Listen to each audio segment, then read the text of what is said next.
crews have had just 4 weeks to rebattle since the buy and sell Circuit of Ireland Rally, which provided plenty of thrills over the Easter weekend.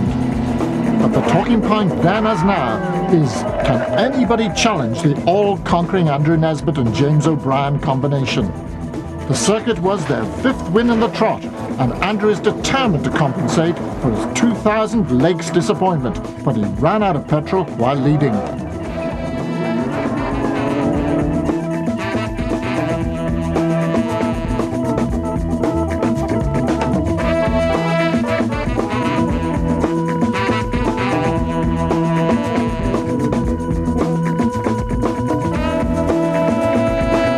The statistics for this 2-day event only tell half the story.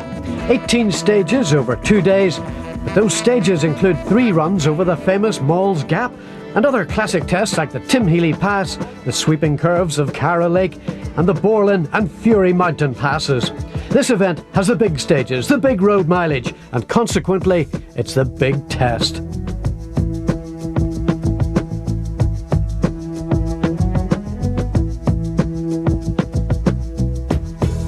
And, as always, it starts with the biggest test of them all, at Mall's Gap. Sadly, 2 masters of Mall's and of the Rally of the Lakes are missing this year. 6 times winner Bertie Fisher and 1995 winner Frank Maher. RPM took the men who sat with them to the most famous location in Irish rallying. Rory Kennedy has won this event with both Bertie and Stephen Findlay. And Micheál Maher accompanied Frank on his famous comeback drive in Killarney in 1999. This is one of the most famous spots in Irish rallying. This is the best test for any driver, and it shows the ability that Bertie had at the time. To come up here and win this stage. In fact, nearly every time we did the stage together, I would even go as far as to say we won the stage, which is an unbelievable record, and it's a testimony to the man and the machinery he used.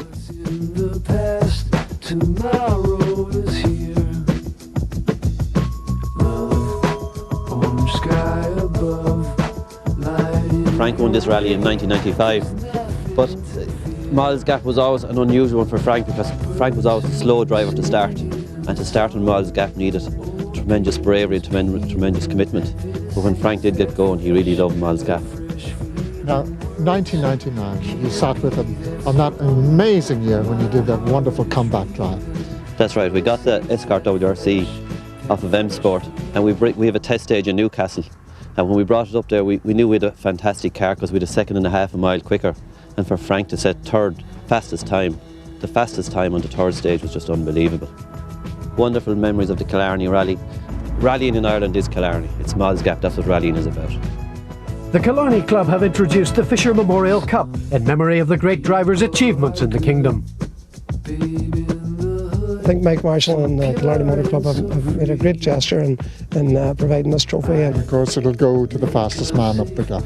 Fastest man up the gap. And tomorrow morning here, I'd say at about 10 minutes past 9, I'd say the sparks will be flying here again. And Andrew Nesbitt, Austin McHale, Eamonn Boland, Derek McGarrity and all the boys will be going flat out to get that trophy. So may the best man win.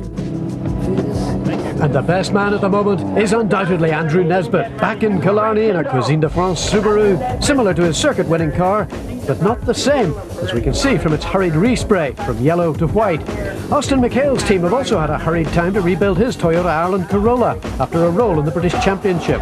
Derek McGarrity, who was second to Andrew in the circuit, has traded up to a 2002 model for this event. And up in the gap, thousands have endured a dawn start to get a prime position at the corner of corners. The record over this tortuous 12.28 mile test will always stand to Bertie Fisher at 9 minutes 59 seconds, because the stage has been slightly shortened and comprehensively resurfaced since it was last run in 2000. Records for the revised course are therefore assured, but they'll not be created by Andrew today, as the Armagh driver, unlike an airline pilot, has not fully gone through his pre-flight checklist, and he forgets to switch on one of the electronic gizmos that control the workings of his highly sophisticated machine. It costs him dearly on the first stage, and the stopwatch flickers away 18 seconds because of this mistake.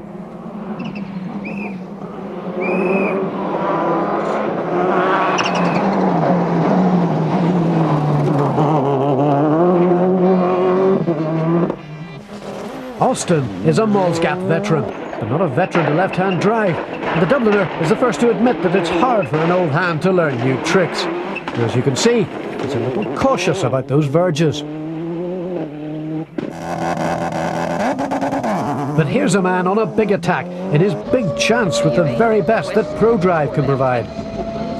Chris Patterson calls the notes on the flat-out opening miles of the gap. We're talking 130 miles an hour here. 60, deceptive, 5 left, flat, continues, 60, 5 right plus, 200, keep right over crest, 30, 4 left plus, 30, 4 right plus, 4 left over crest, 100, line into 5 left minus, 60. Derek is right on the edge before Galway's Bridge. 3 right. We're now climbing up towards Ladies View. 60 up middle, left into 4 right plus opens, 40, 4 right minus, keep in, 2 long, 4 left plus opens and side, 80, line into 3 left minus. And at the gap itself, the Pirelli car is well up. Just look how close he was to that wall. It's downhill now to the finish, and if anything, that can be even more frightening. Derek's time, 9 minutes 33 seconds, a new record. But who can come close? 150, left over crest. Okay, finish. Eamonn Boland has identical equipment, and the Wexford driver has often been quick on this fabulous stage in the past. 9 minutes 49 seconds, second fastest, but still 16 seconds back on McGarrity. Daniel Docherty is a Mols Gap novice, so his 10 minutes 7 second run is understandable in the Keylight Subaru. And look out for this man, Pater Herson. Pater has starred in these stages in the past, and he's proved on the circuit that he can surprise many as a World Rally car. He's under the magic 10 minutes, 9 minutes 50 seconds in the Group A Toyota, third quickest. What a drive! Liam O'Callaghan may regret once saying that he knew the secret of the gap, but he's certainly showing that he's not lost the secret of pushing a rally car to its limits. English driver Pete Doughty is out in another McKinstry Hart Subaru. And at number 9, Armagh's Morris Gass in his WRC Subaru. Corkman Liam McCarthy has the second WRC Corolla in the entry. And local Johnny O'Sullivan is the Killarney WRC representative from the Rally of the Lakes. The lineup of these 11 ultimate machines is completed by Galway's JJ Fleming in his two-door Impreza. Tom Holton can always be guaranteed to entertain. And loose surface expert Peter McCulloch seems to have forgotten that this isn't a forest stage. Ger and Stephen O'Donovan are also local heroes. And Paddy White gives us a trio of Group A escorts amongst the front runners. There's a long road section around the mountains to the second stage north of Killarney town, and this loop of 4 tests take in the Knockaculloch, Rockfield and the beautiful Cara Lake and Kilgoblet stages. Rally leader Derek McGarrity hits early trouble on stage 2. That little spin looked harmless enough, but as we can see from outside, it's given the right rear suspension a little tweak, and the Matcon car loses 8 seconds on the longest stage of the rally. 30, left into 4 right plus open. By Cara Lake, the Belfast driver is back on form, recording second fastest time at 9 minutes 46 seconds, just 5 seconds outside Andrew Nesbitt's record. But on the final stage in the loop, he's 12 seconds under James Cullen's record set in 2000. The new-shaped Subarus are in first and second places after the opening stage, but Eamonn Boland is demoted to 5th by the end of stage 2 after a spin. But the NVD Impreza fights back to 3rd by the end of the 5th test.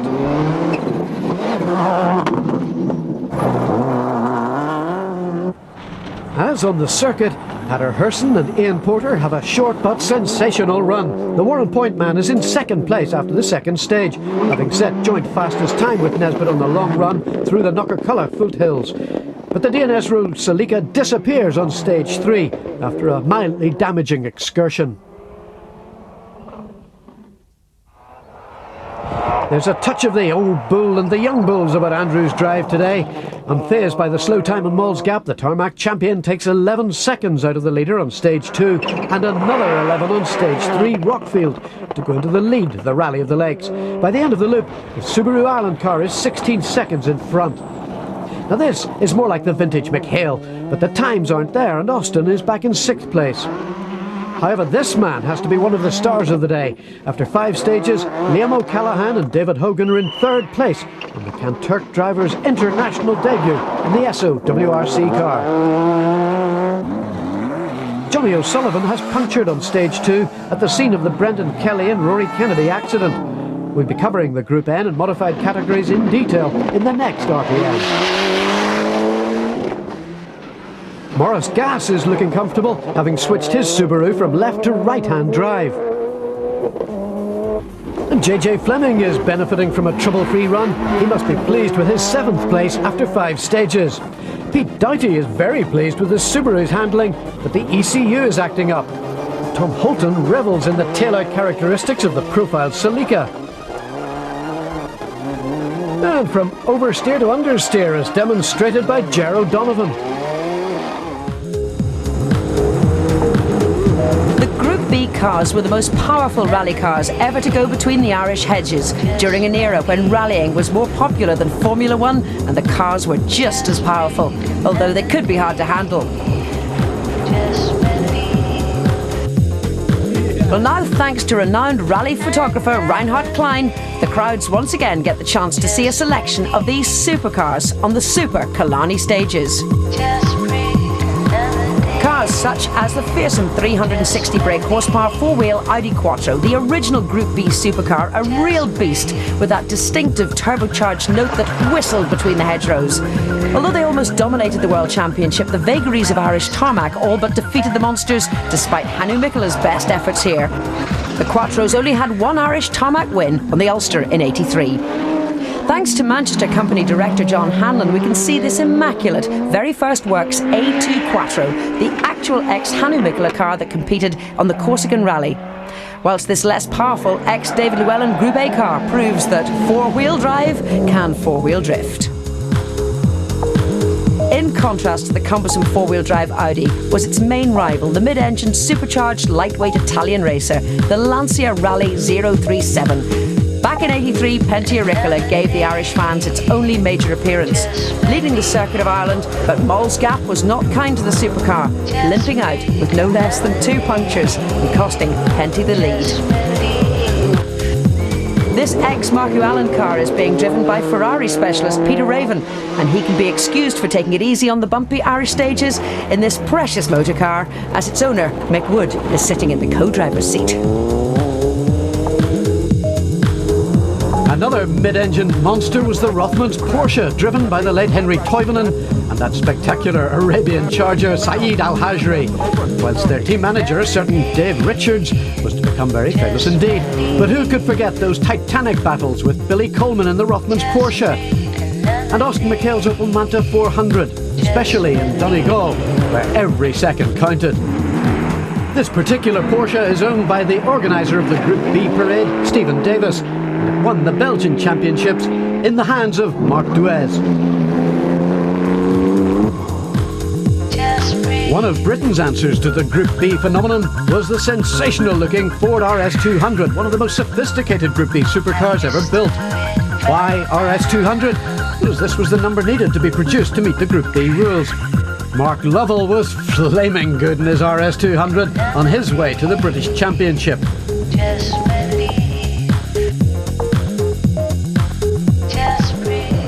This Belgian championship winning car is owned by Englishman David Rayner, putting out a mere 450 brake horsepower, mere in comparison to the ex-Carlos Sainz 700 brake horsepower Evolution version. Has anything as powerful ever been up Moll's Gap? In the hands of the late Tony Pond, Russell Brooks and Henry Toivonen, the Talbot Lotus Sunbeam was a formidable challenger to the dominant Mark II Escorts in the early 1980s. Privateer Cork driver John Coyne made history by winning the '82 Irish Tarmac Championship in the first year of Group B. This particular ex-Stig Blomqvist example is owned by Steve Rockingham, a quantity surveyor from Buckinghamshire. He applies a liberal quantity of handbrake. Launch control looks to have been a feature of the Manta 400, but turbochargers, superchargers, four-wheel drive and mid-mounted engines were not. The Manta was the Group B equivalent of the Escort, rear-wheel drive, noisy and driven hard. Bertie Fisher, Austin McHale, Billy Coleman, Russell Brooks and Jimmy McRae practically dominated the Tarmac Championship in these cars.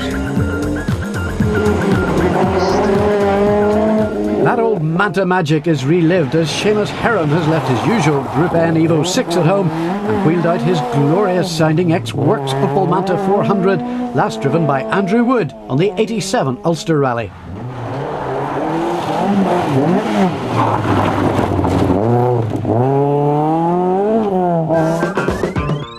At Glenfest Service, there's still concern in the McGarrity camp. That minor mistake in stage 2 has been a thorn in the Belfast driver's flesh ever since. Had a good run on the first stage, but unfortunately on the second stage, the first square right junction, we slid into a bank and spun. So since then the tracking's been slightly out in the car. So.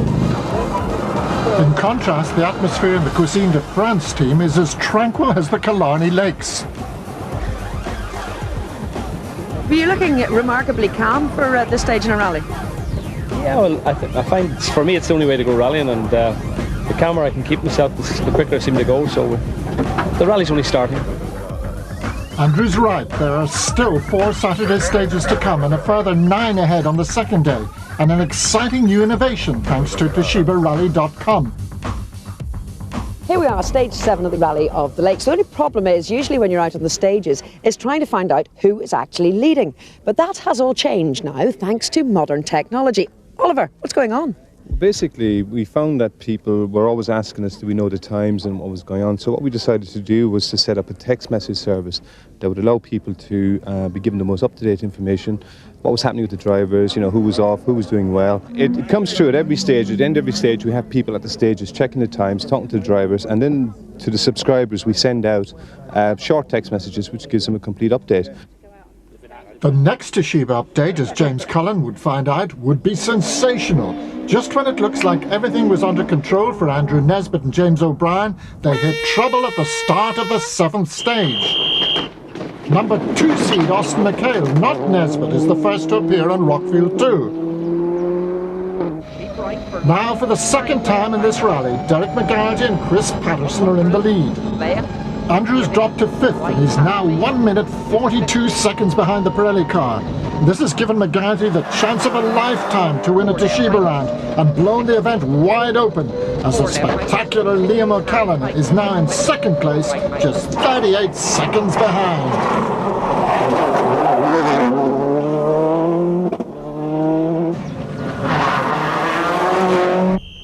The rapidly recovering Eamonn Boland, with Damien Morrissey in the co-driver's seat this weekend, is just 10 seconds back. And Daniel and Michael Doherty, who've had a scary trip into the undergrowth on stage 6, another 28 seconds back in 4th place. And here's Andrew in big trouble on stage 7. But it's not as bad as it looks. And the Pro Drive boys will dive into the car at the end of the Rockfield stage, and by Cara Lake the car is back in full song and starting a mighty comeback drive.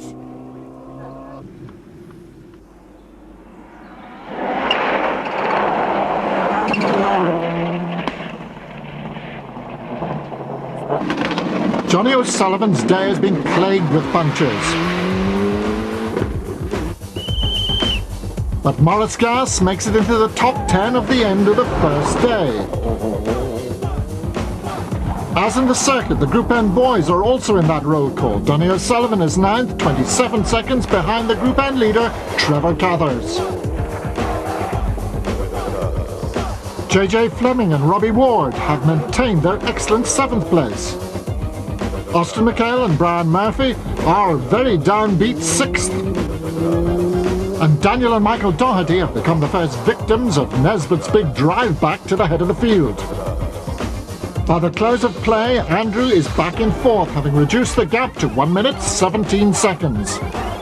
Liam has slipped due to a spin on the last stage of the day.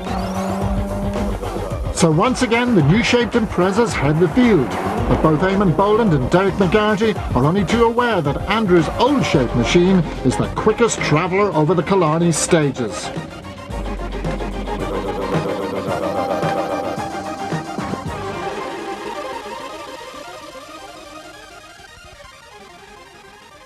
Well, it may be peaceful here at the end of day one. We're at the shores of Lough Lean, but tomorrow it's going to be anything but peaceful.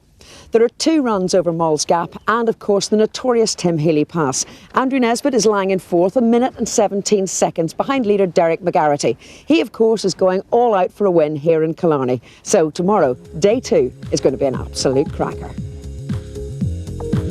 And an absolute cracker it proves to be. Sunday and the Kerry Lakes are the only things that seem to be calm as the faithful gather in the sunshine. The anticipation of a Subaru shootout over these sensational stages is electrifying.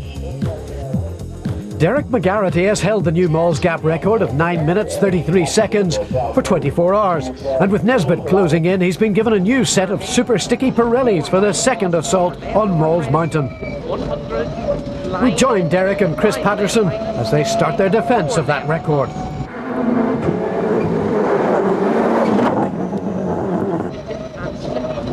We're now approaching the gap, and Derek isn't sure about those tyres. With about 10 miles of the 12-mile test completed, the tyres are going off. That super soft selection may not have been such a good idea. To their disappointment, they're 9 seconds slower than their Saturday run. They can't afford to hand this time to Nesbitt. And on Kilmacalogue and Tim Healy, it's the same story. They're being blitzed by that Cuisine de France car. Eamonn Boland is in fact second fastest on the Sunday Gap run, just 2 seconds shy of McGarrity's Saturday record.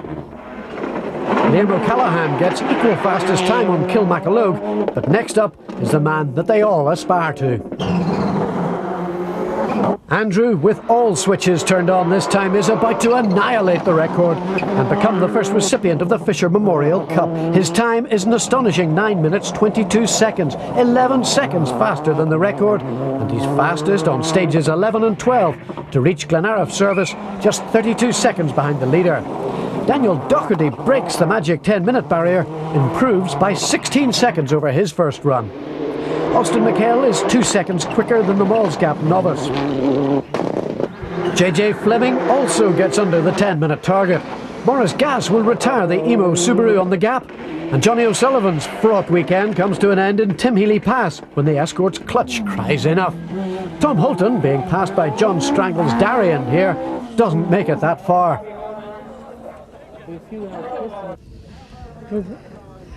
Terminal? Low and turbo. When did it happen? A few miles back.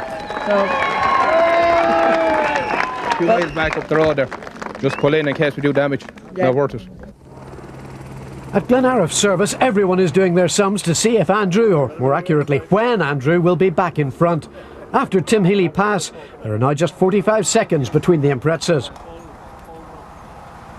You're breaking records everywhere. Yeah, well, hopefully we can break another 5 of them. It's been the choice of tyres that has cost McGarrity over half a minute in the first 3 stages. Chris, how could you control this situation? There's just no controlling it. At the minute, Andrew's just going so fast. He's taking time out of us in every stage. He's breaking records in every stage. All we can do is try as hard as we can possibly try, and that's all there is for it. The pressure's on him to beat us. All we can do is just drive steady and hope for the best. On the very next stage, Lough Allure, that defence is all over. 5 left, 30, 5 right, 60, left to right, lead and jump, 63 left minus, small top. The Subaru has just hit a rock and punctured, and as less than half of the 11.5 mile test has been covered, they've no option but to stop and change it. They drop from 1st to 6th place. It's cruel luck for the Belfast crew who have come so far to achieve so much and have it all taken away from them.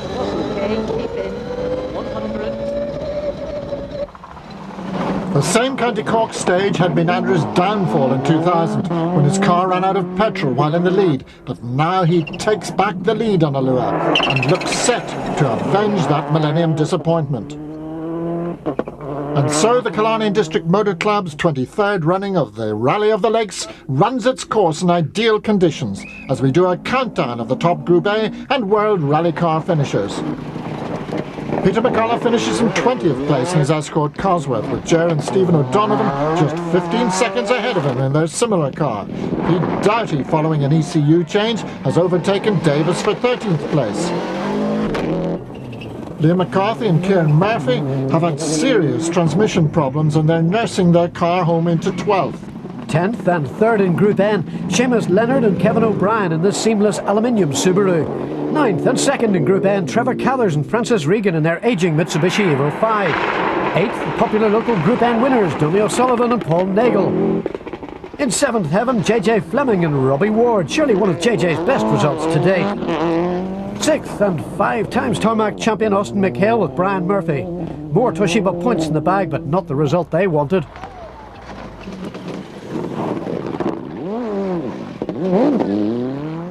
A spin on stage 17 is the final mishap for the McGarrity and Patterson combination. 5th is little consolation for the crew who led for a third of the event. Derek's future in the series is very much in the balance. To rally at this level, you know, you need big sponsorship. Unfortunately, we don't have enough of it at the minute. Daniel and Michael Doherty finished their first Rally of the Lakes in 4th place, but Daniel is still not totally at home with left-hand drive. Mistakes were rare as Liam O'Callaghan and David Hogan come out of retirement and into the WRC limelight, but sadly this is likely to be a one-off appearance by the Kanturk wizard.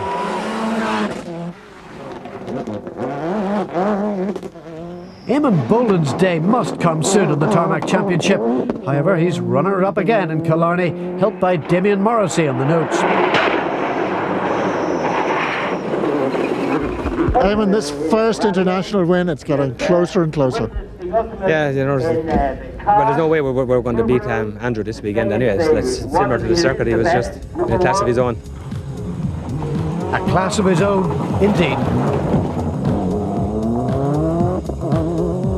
Even the little people can confirm that Andrew has set fastest times in all but 2 of the 18 stages, giving him and James O'Brien their first Killarney win. They've now won 6 Toshiba tarmac rounds in succession. That has to be a record. So the Schumacher of Irish rallying, except that none of his results have been fixed, surges ahead in the Toshiba points table. And for Andrew's co-driver James O'Brien, it's a very personal triumph this weekend.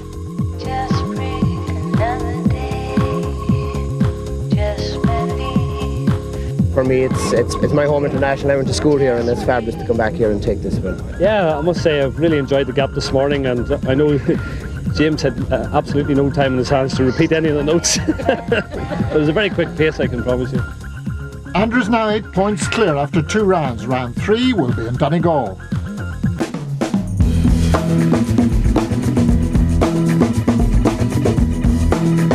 The second round of the Toshiba Group N Championship kicks off.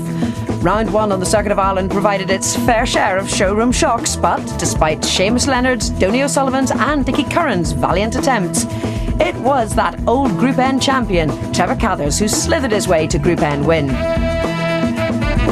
The plate says Evo, but has this Evo 5 evolved enough to meet the challenge of the brand new Group N Subarus? Like Andrew Nesbitt, Trevor is slowed in the first on up Moll's Gap as he settles in with new co-driver Francis Regan, setting a time of 10:27. Settling into their brand new car are Killarney crew Donny O'Sullivan and Paul Nagel. That's the right 300. Absolute crest 100. Absolute left 120. Right one maybe over bridge. Right one maybe over bridge. Having only just taken delivery of this new Group N Subaru, it still has forest suspension, but Donny is absolutely flying on his way to a time of 10 minutes 21 seconds.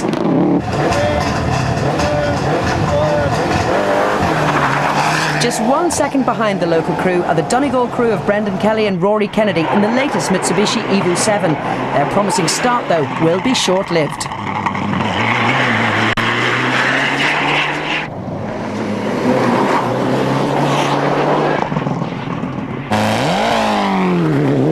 Fowden's start to the event, though, has been hampered by bouncy suspension. But Seamus Leonard in the second of the new Group N Subarus bounces into the top spot in Group N with a time of 10:22. Roy White, fresh from this successful year in Europe, has made an unsuccessful tyre choice and as his Evo 6 understeers up Moll's Gap to lie 6th in Group N. As Stephen Harris and Damien Crawford are snapping at his heels in 7th. George Tracy and Elva Rowe and their similar Impreza drive heroically up the gap, but they'll be more heroic on stage 2. As we can see from Tommy Randall's on board, that's Brendan Kelly's Evo jutting out onto the road. But what Tommy doesn't realise is that Brendan and co-driver Rory Kennedy are still inside the stricken machine. Both George Tracy and Adrian McIlvaney seen here stopped to render assistance to the stricken crew, who were later transferred to Tralee Hospital with quite serious injuries. But we're delighted to say both are now recovering well. Getting down to serious business at the front of the pack is Trevor Cathers, who's given best to Donny O'Sullivan on the first 2 stages. As you can see, the Oma haulage contractor is back on his Circuit of Ireland form as he turns an 11-second deficit into a 27-second lead by the end of the day.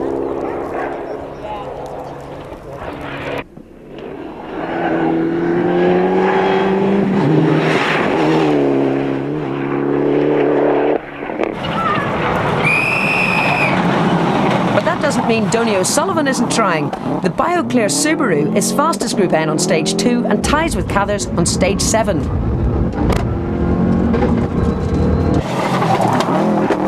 The car has performed faultlessly despite its forest suspension settings, although they may be suited to this high flying.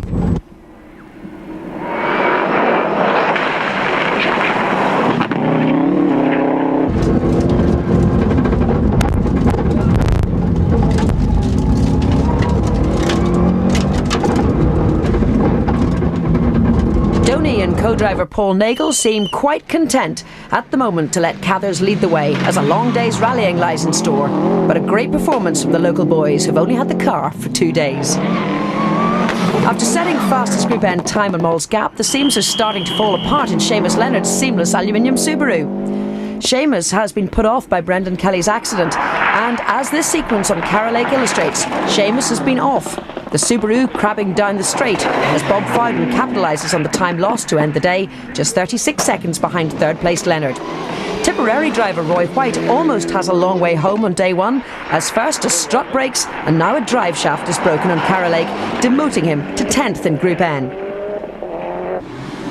Despite being unsettled by Brendan Kelly's accident, George Tracy is lying 5th in Group N, while Stephen Harris is getting very unsettled as he ends the day tied in 6th Group N with James Foley's Evo 6.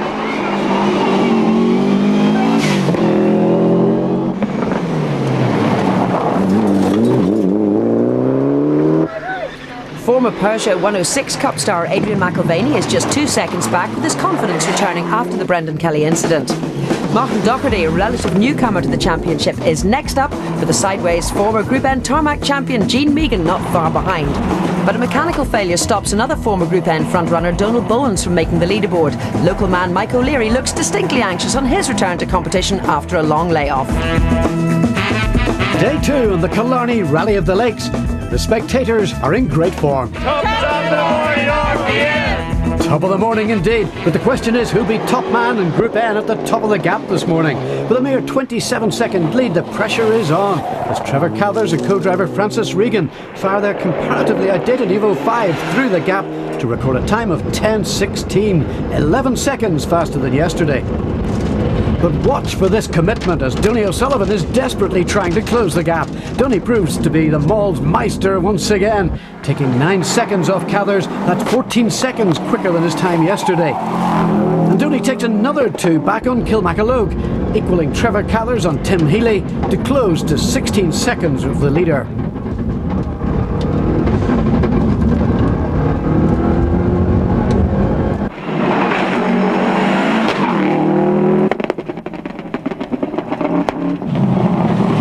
Leonard in third is now trying to consolidate that place despite a wrong tyre choice, while Bob Fowden is now back on the Group N pace.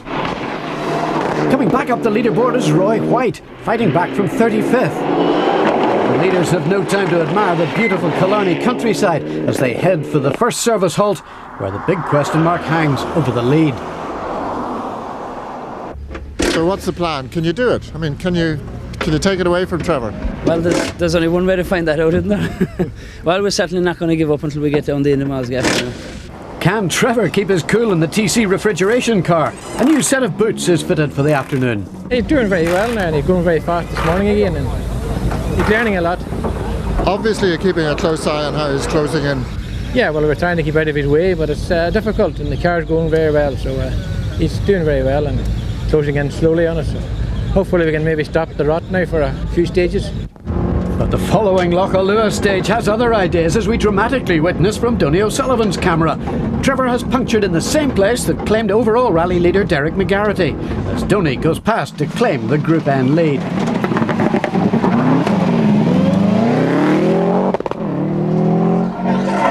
As the Evo 3 wheels out of the stage, Trevor loses almost 2 minutes to O'Sullivan, but just hangs on to second place. So the lead battle is over, but we look on towards the other Group N runners, starting with Eddie Gary's Subaru Impreza. Willie Fannin and Sean Moriarty slot their Evo into a Subaru sandwich, as Ger Sullivan finishes 1 place ahead in their Subaru. With former Group N champion Eugene Megan sliding into 11th spot. On his return, the local man Mike O'Leary clinches 10th in Group N, with Martin Doherty and Danny O'Neill in 9th, just behind a spectacular James Foley. In 7th and 6th respectively, Adrian McElvaney and George Tracy after courageous drives. It's been drama all the way for Roy White as he coaxes his ailing Evo into 5th. 4th, the only Group N overseas finisher is Welshman Bob Fowden. Seamus Leonard's 3rd place helps make up for his circuit retirement. Trevor Cather's 2nd place still leaves him in the lead of Group N in the championship. Just 2 points ahead of the Group N winners Donny O'Sullivan and Paul Nagel. It's been a dream debut for the Killarney crew in their new ProDrive Subaru. We're delighted to have won it, you know. And all the sweeter being here in Killarney?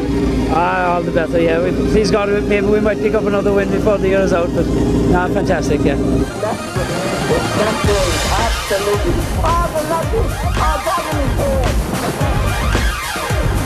Yes, a real team effort there for the Killarney crew, who topped Group N and were 8th overall. And next up, the Group N battle moves to Donegal.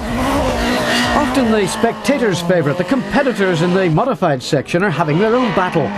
The noise is the noise of Dennis Cronin's beautifully rebuilt X-Works BMW M3 as it shoots into an early lead in the category. The gorgeous X-Works car is being thrown at the Killarney countryside, reminiscent of the days when Bertie Fisher and Austin McHale battled in these cars. And Dennis is leading the modified section by over a minute at the end of day 1, and even has time to throw out a complimentary mud pack. Another glorious sign is that of the Group B Metro 6R4 as English visitor Tony Davies demonstrates. Tony, a highly competent driver, having led the Manx National Rally on several occasions, and he's showing well in his first run in Killarney, ending day 1 in 2nd place. A Mark II Escort won the very first Killarney Rally of the Lakes in the hands of Billy Coleman, but Tommy Randall's latest version hides some new technology.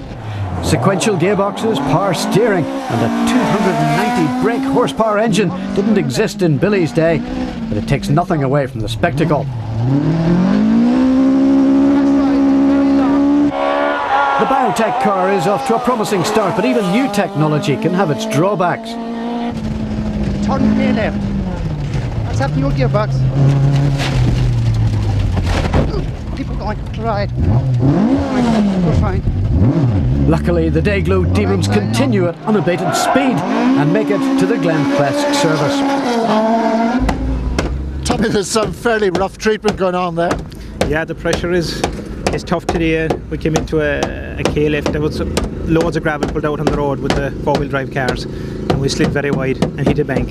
And we were very, very lucky to get away without a puncture or anything. Patrick and Sean Milan are regular class winners in the Rally of the Lakes in their familiar Mark II Escort, but they're caught and passed on Mall's Gap by a hard-charging Jimmy Lambert, who takes a close look at the gap. Jimmy and co-driver James Coleman are 9 seconds quicker than Tommy Randalls on the first stage and are challenging for two-wheel drive honours. But Max McKillen's challenge in the screaming Super Saxo is about to end as he retires the ex-Niall McShay car with driveshaft problems. Banbury driver John Stangle is a frequent Killarney visitor in his unusual Darien T90. Fergal Allen in his new BMW entertains the crowds, and he's just one of many entertainers in the modified field.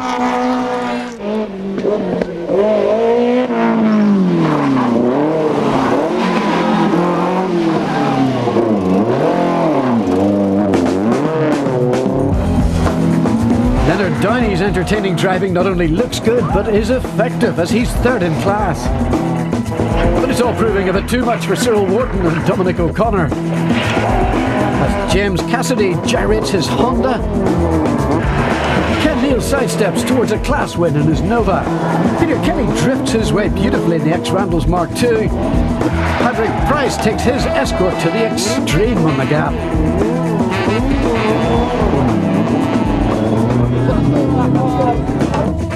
So now the class winners. It's another victory for Harry Cathcart and Lenny Weir in the small Group N class. Martin Brown and David Quinn, despite a spin, take Class 2. Alan McMahon and Benny Granger keep their integrity to win Class 3. Trevor Cathers and Francis Regan win the award for Class 4. As Michael Herbert and Karen McCormick put their microdot on the map in Class 5. In Class 6, Tom Lawless jumped on a plane from America and nearly jumped off here. Kieran Marshall takes a jump at a hedge.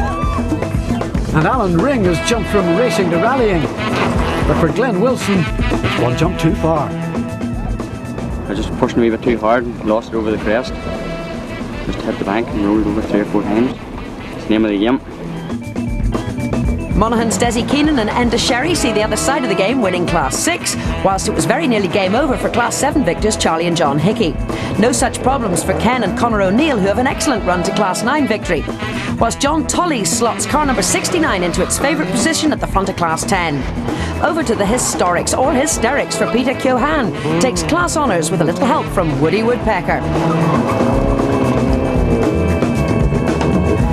Niall Croughton and Rory Tucker from Moira take the 1600 historic class, while Frank Cunningham came all the way from the States to entertain, but it's brother Ray who would finish third overall. Isle of Man resident Martin Freestone slots his gorgeous Mark I Escort into second place. But the overall victors are John and Christy Farrell. It's not the first time co-driver Christy has won here, having been Austin McHale's co-driver in the Manta 400. Back to the modified men, and something looks to have been modified in the 00 driver's head. The top entertainers do battle. Dennis Cronin begins as he left off with a searing time up Moll's Gap, snatching another 17 seconds off his nearest pursuer. On Kilmacalogue, he takes 6 seconds out of the Balshik brothers' old record, a record set in an identical car in 1990, which incredibly stood until 1998. Sadly though, this great drive finishes with clutch failure, so the first-time visitors are now in first place as Tony Davis and Brian Hardy blast the 350 horsepower 6R4 through the mountain stages, and it now holds a comfortable lead over the Biotech Escort of Tommy Randalls and Dermot Lynch. And as you can see, sideways is the way they like it, from all angles. Fast left.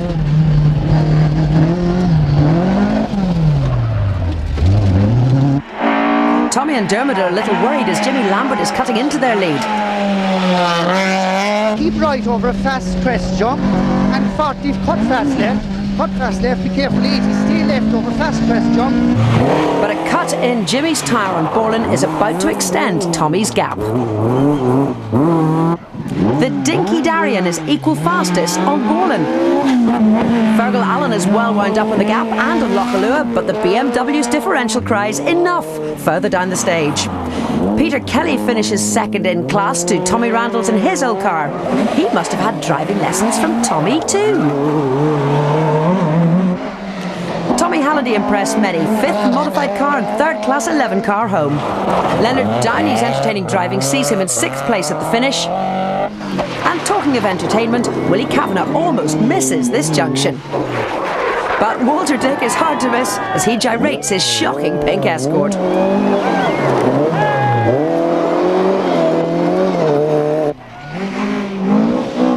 Despite driving like this, being fastest in the final two stages, Jimmy Lambert cannot catch third place Tommy Randall's in a flap. Handbrake here from left.